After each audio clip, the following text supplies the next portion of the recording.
مكاتبين يقاتلونهن مما علمكم الله فقولوا مما أمسكنا عليكم واذكروا اسم الله عليه فاتقوا الله إن الله سريع الحساب اليوم أحل لكم الطيبات وطعام الذين أوتوا الكتاب حل لكم وطعامكم حل لهم والمحصنات من المؤمنات والمحصنات من الذين أوتوا الكتاب من قبلكم إذا آتيتموهن أجورهن محسنين غير مسافهين ولا متخذي أخدان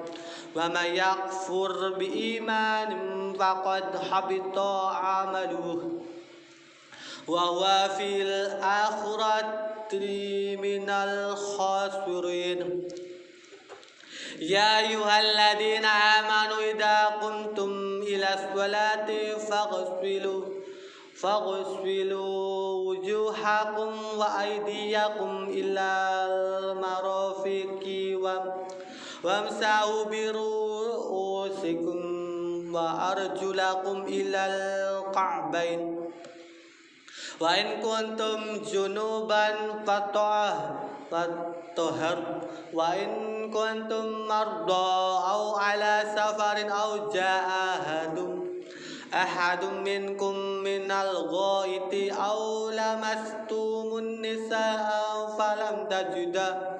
تجدوا ماء فتيمموا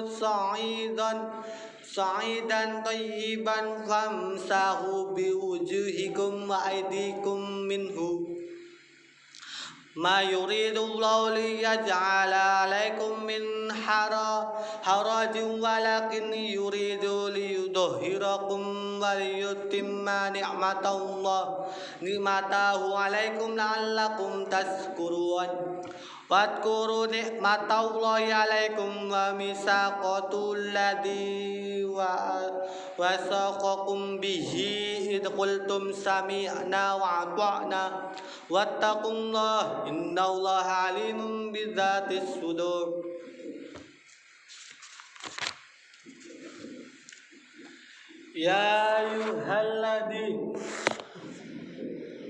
يا أيها الذين آمنوا كونوا قوامين لله شهداء بالقسط